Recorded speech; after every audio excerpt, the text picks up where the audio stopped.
नमस्कार। सांकेतिक भाषा के इस विशेष बुलेटिन में आप सभी का बहुत बहुत स्वागत। आपके साथ मैं हूं शहला निगार। मेरे साथ है मेरी सहयोगी दीपाली, जो साइन लैंग्वेज में आप तक खबरों को पहुंचाएंगी। शुरुआत हेडलाइंस के साथ।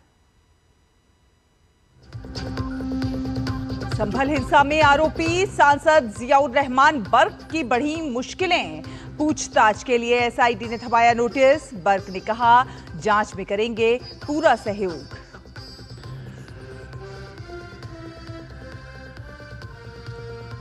बिहार चुनाव से पहले आज दिल्ली में एनडीए की बैठक। बीजेपी अध्यक्ष जेपी नड्डा समेत घटक दलों के तमाम नेता जुटेंगे। बीजेपी नेता संजय जायसवाल के घर।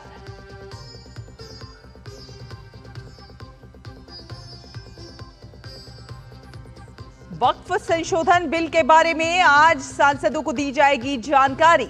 जेपीसी के चेयरमैन जगदम्बिका पाल समझाएंगे बिल की बारीकियां। इसी सत्र में बिल पेश करने की सरकार की तैयारी।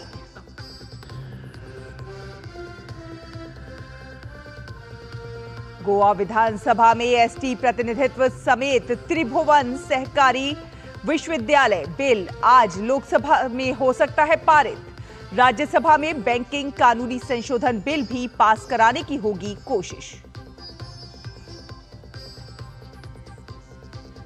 काला सागर पर सैन्य हमला रोकने पर सहमत हुए रूस और यूक्रेन।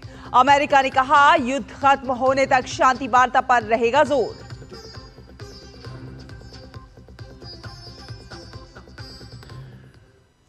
खबरों को अब विस्तार से देखते हैं। आपको बता दें कि यूपी का संभल इलाका लगातार सुर्खियों में बना हुआ है और इसकी एक वजह खुद यहां के सांसद भी हैं।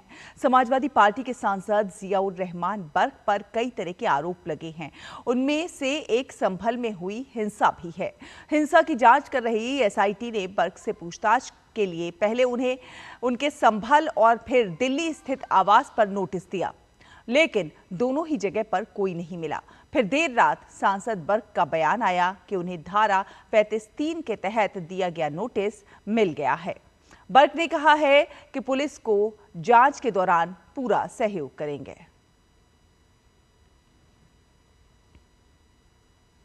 और बिहार में साल विधानसभा के चुनाव होंगे।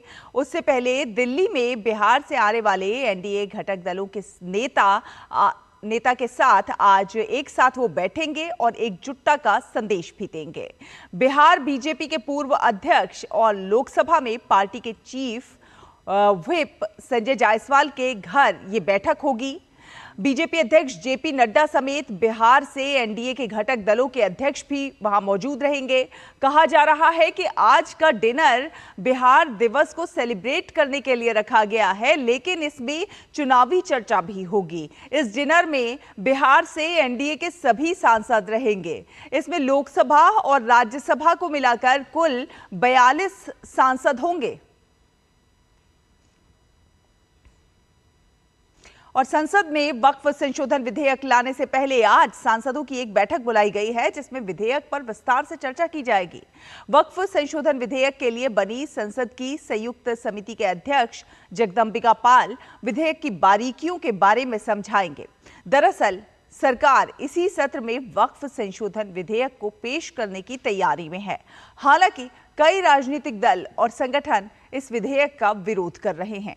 All India Muslim personal law board का वक्फ बिल संशोधन विधेयक 2024 के खिलाफ कई राज्यों में धरना प्रदर्शन का कार्यक्रम है।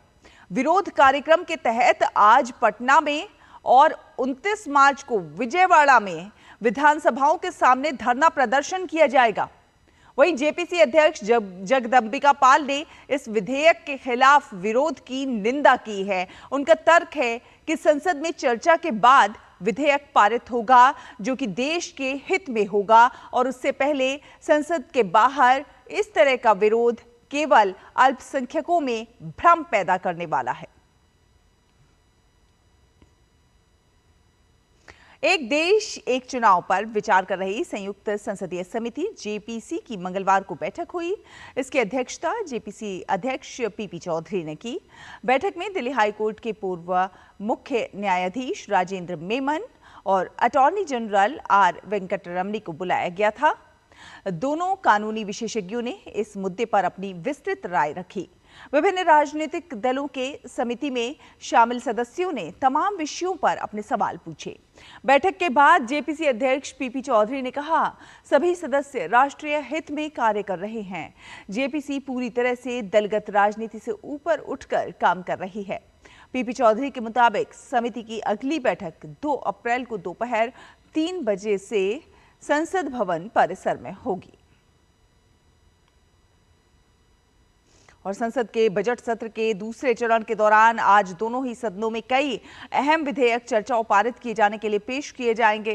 राज्यसभा की बात की जाए तो यहां पर बैंकिंग कानून संशोधन विधेयक और विमान वस्तुओं में हितों का संरक्षण विधेयक पर विचार और पारित करने का प्रस्ताव होगा।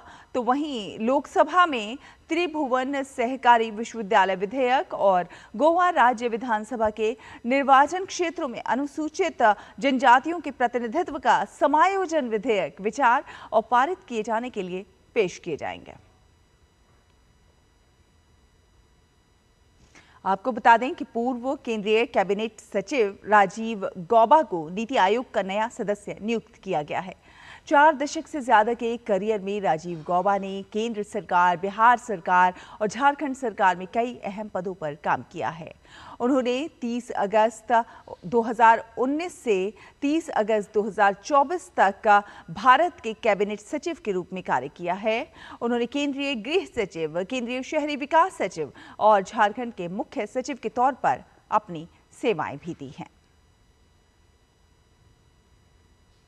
और अंतर्राष्ट्रीय खबरों का रुख करते हैं। आपको बता दें कि अमेरिका का कहना है कि रूस और यूक्रेन दोनों ने व्यापारिक जहाजों की सुरक्षित आवाजाही सुनिश्चित करने और ब्लैक सी में सैन्य हमले रोकने पर सहमति जताई है।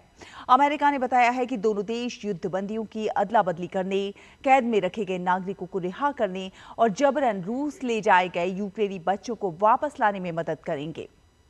यूक्रेन और अमेरिका ने इस बात पर सहमति जताई है कि रूस और यूक्रेन के ऊर्जा संयंत्रों पर हमले ना हों। इसके लिए जरूरी कदम उठाए जाएंगे। वहीं अमेरिका ने अपने बयान में बताया कि वो रूस को कृषि उत्पादों और खाद के निर्यात में मदद करेगा और बंदरगाहों तक रूस की पहुंच को आसान बनाएगा। अमेरिका ने दोनों देशों से साफ कहा है कि इस युद्ध को खत्म करना जरूरी है और वो शांति वार्ता में मदद करता रहेगा। और आज बांग्लादेश के इतिहास में ऐतिहासिक दिन है। गौरव, संघर्ष और स्वतंत्रता का प्रतीक। इसी दिन 1971 में बांग्लादेश ने पाकिस्तान से स्वतंत्रता की ओर अपने आंदोलन की शुरुआत की थी और इसकी याद में इस दिन को बांग्लादेश का स्वतंत्रता दिवस मनाया जाता है। बात करें खेलों की तो इंडियन प्रीमियर लीग में आज होने वाले मुकाबले में गुवाहाटी में कोलकाता नाइट राइडर्स का सामना राजस्थान रॉयल्स से होगा। दोनों ही टीमों को अपने पहले मुकाबले में हार मिली है। ऐसे में दोनों की कोशिश पहली जीत पर होगी। राजस्थान रॉयल्स और केकेआर के बीच अब तक 29 मैच हुए हैं, जिसमें दोनों ने ही 14-14 मुकाबले जीते हैं, जबकि एक मैच बेनतीजा रहा है। केकेआर के लिए चिंता का विषय वरुण चक्रवर्ती का फॉर्म रह सकता है। पिछले मुकाबले में वो काफी महंगे साबित हुए थे। इसी के साथ इस विशेष बुलेटिन में फिलहाल इतना ही। मुझे, दीपाली और हमारी पूरी टीम को दीजिए अनुमति। नमस्कार।